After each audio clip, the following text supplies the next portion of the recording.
What's up, everyone? I was like, I'm gonna be ready. No, I'm not ready. No, I'm ready. Okay, so today I wanted to be sort of like a part two to the whole ketones and understanding ketones. Now I want to explain to you guys ketones and blood sugar and how they work together. But first, I got to pull up the chart. And basically, I got this idea because I just went through 2 consultations. By the way, y'all been like hitting me up for consultations. If I'm full booked, go to my website, which is stephanieperson.com, and comment on my contact page and let me know that you want to be put on a list. I'm going to try to stuff you guys all in on Sundays. So there's that because my other calendar is full booked. But you got to be flexible. I might have to reschedule if I schedule. If you're flexible, go there. Now, let's go right on to it. I'm going to pull up this whole shebangaboo. All right. Now, probably 2-3 weeks ago, I pulled up this chart. I've looked at many blood sugar charts. This is my favorite one. I will always defer to this one because they break things down in colors. Now I want to break things down to the numbers, colors with ketones. So let's get it right now. Now, I don't know if you guys can see very well, so we can kind of go by colors again. If we look at to be in ketosis on carnivore or ketogenic diets, okay, you need to be in the latter part of the dark green and the earlier part of the light green.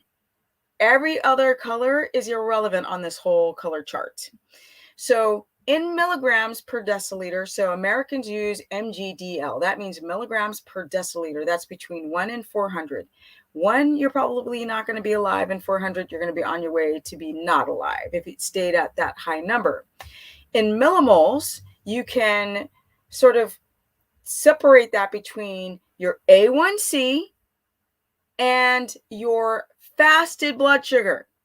Now, A1C is your hemoglobin cells and how they look over 3 months. That's how they're able to take a number for your A1C, your HbA1c, and be like, oh, this is what your blood sugar looks like in 3 months. A 3-month time period is because they're looking at the actual hemoglobin cells to determine that general number.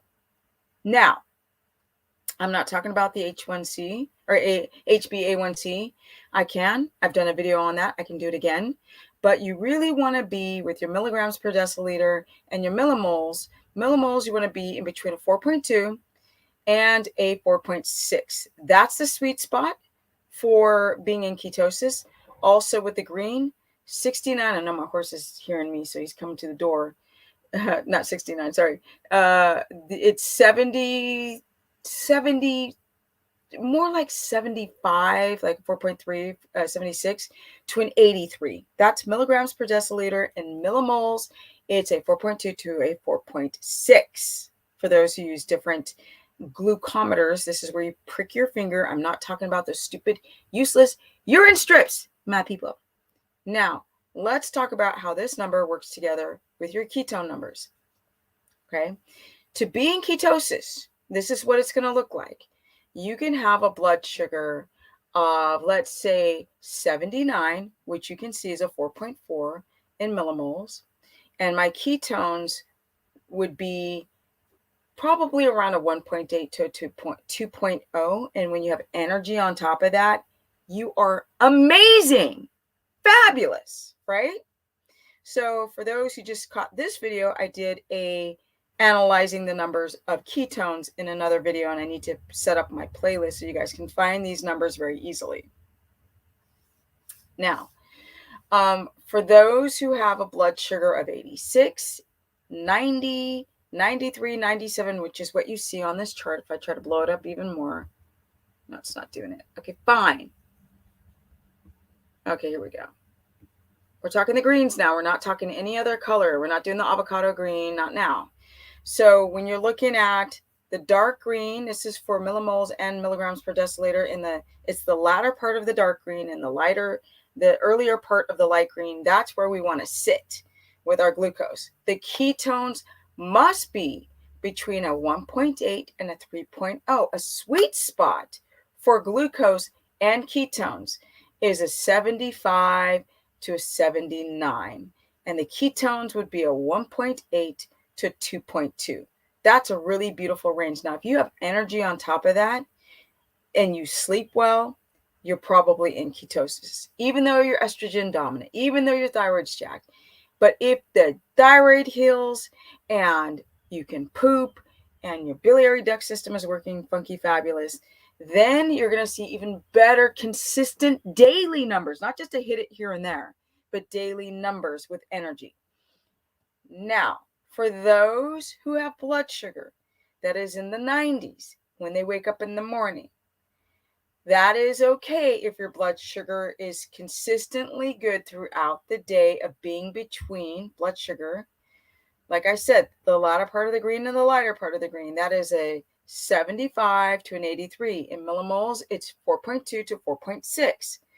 If your whole day presents even blood sugar and you sleep amazing, you're dreaming throughout the night, and the body fat is going down and you've got tons of energy and all your organs are healing, all your systems are healing, this is what we want to look at. For those who start having, but really, if you're really a well-tuned person in ketosis, you're still going to probably see a blood sugar always in the 80s to 70s to 80s, but not 90s. 90s is very rare. If you start hitting a 93, 97 or higher, that is a 4.8 or higher than a 5.0. And if anybody tries to tell you that your A1C is good at a 5.0 or higher, they are out of their freaking mind. That's where you hit the avocado green color. So that in milligrams per deciliter, that's 101. You are not going to be in ketosis at this number, or a 5.6 in blood sugar, not the A1C, but fasted. If you have a millimole of 5.6 or a blood sugar of 100 or higher, I'm sorry, I don't care if you make perfect ketones. They're going to end up in the toilet.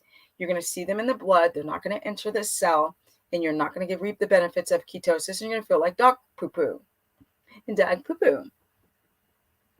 So remember this, anyone who checks their A1C, and that is a great test to see how insulin is working.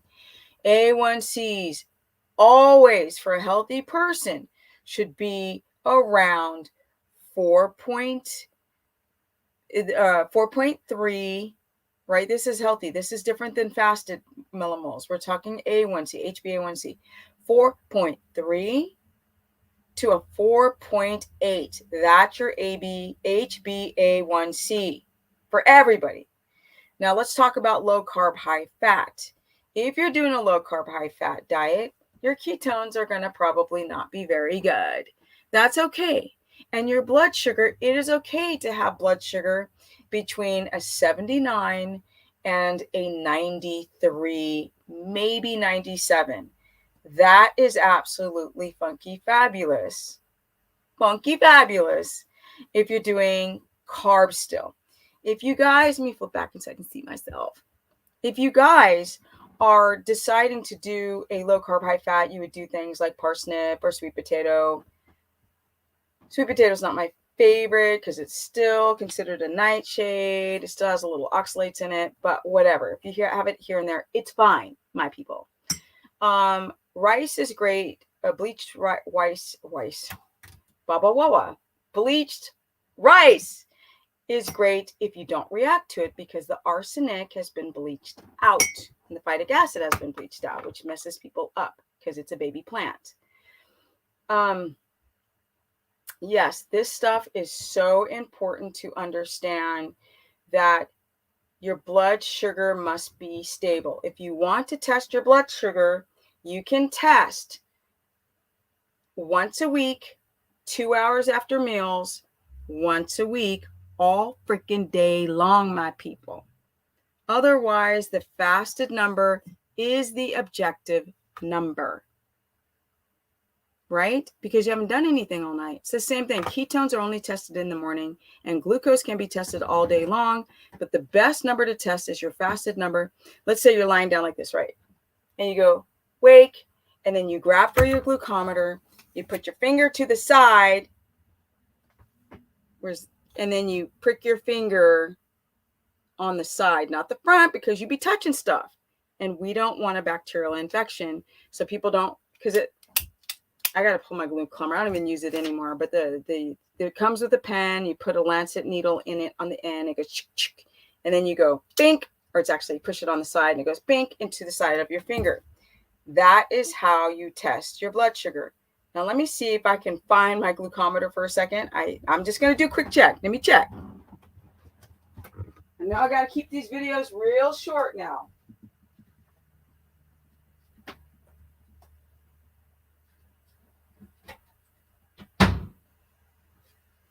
Well, I cannot find it, so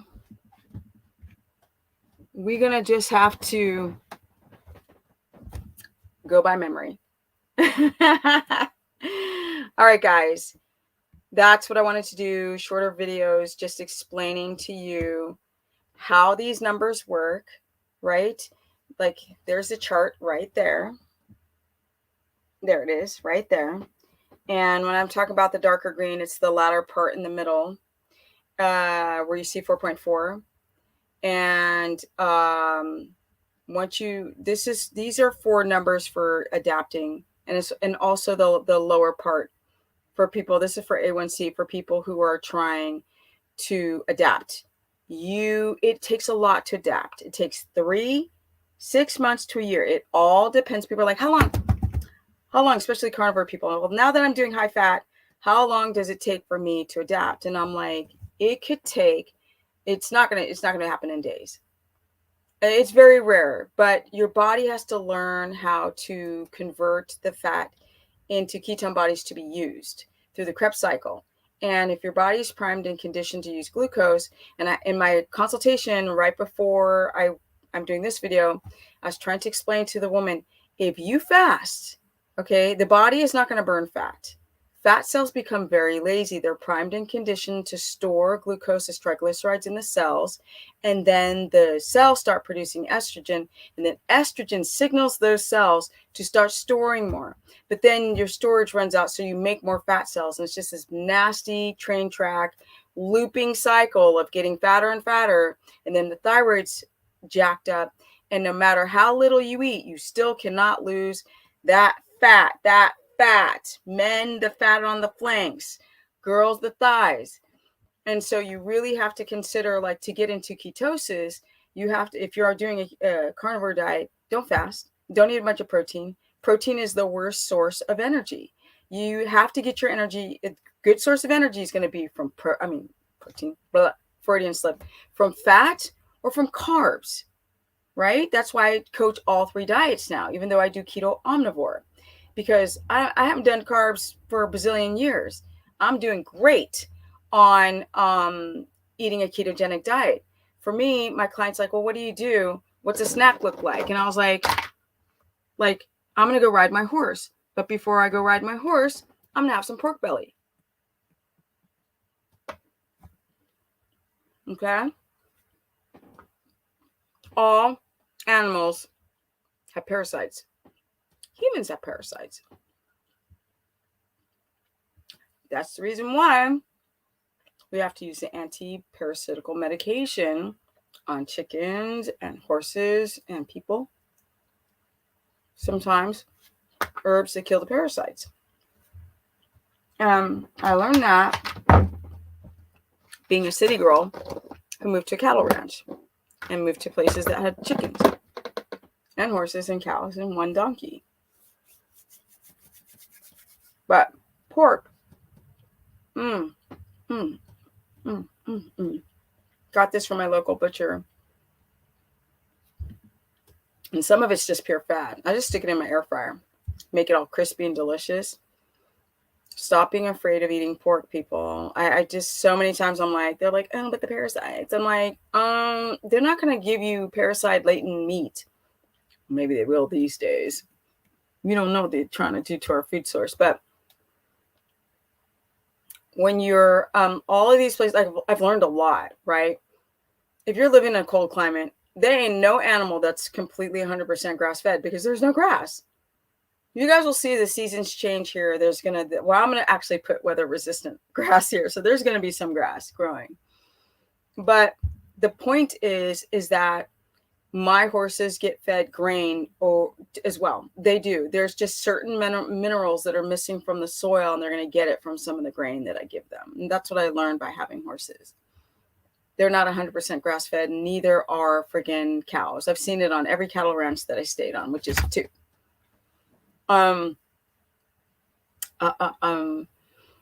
Yes, to stabilize my blood sugar, I just ate some pork belly. So if I'm eating every couple of hours, you see how small that was?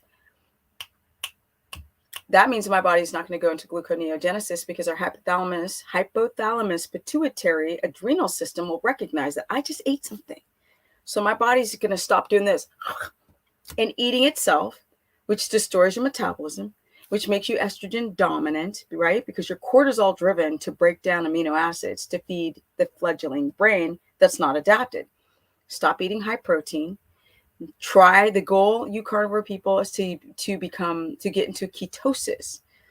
And you guys know I'm not for anything strict carnivore. I think it's absolutely ridiculous. You got to stop listening to people say that it's okay over the long term because they're fine. Because I will challenge people to recognize symptoms that they may not even notice that they're going through.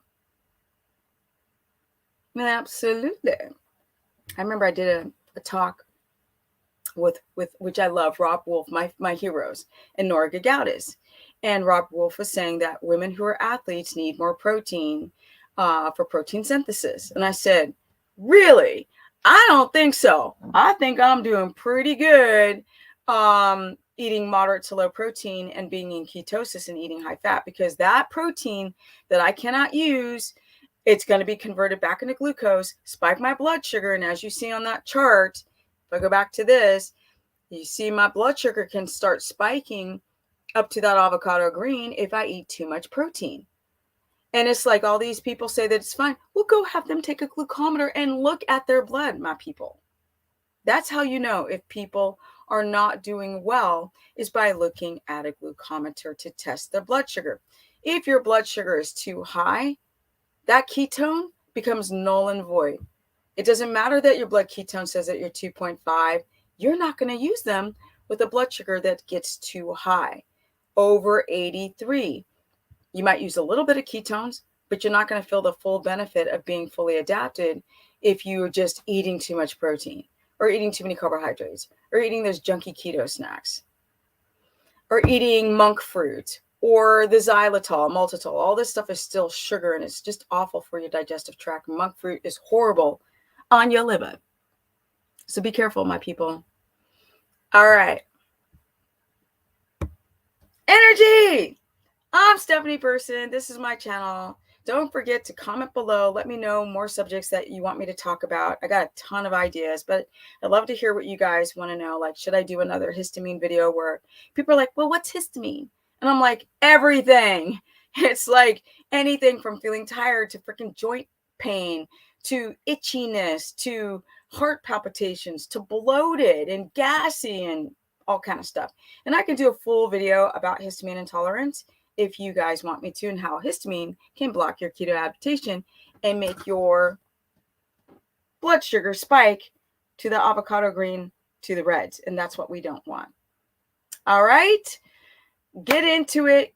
Get into ketosis. People are doing carnivore. I really encourage you to eat a variety of foods, including some plant source foods, and to get that prebiotic fiber, not to poop, but to make the bacteria be able to grow, rebalance in your colon, and also to produce diamine oxidase, DAO, and N-methyltransferase antihistamines, so you guys can have a diversity of bacteria, a diversity of food, a diversity of micronutrients, and balance your blood sugar with your ketones. So you got energy like I do. Energy. At 55 years of age and counting. If you guys want to book a consultation, go to stephanieperson.com. If my calendar is full, contact me. I'll put you on a waiting list. And this time I'm sticking people in somehow, somewhere. So be available for flexibility. Or you can join my course at stephanieperson.com. It's only $15 a month. I'm going to put it on my website soon.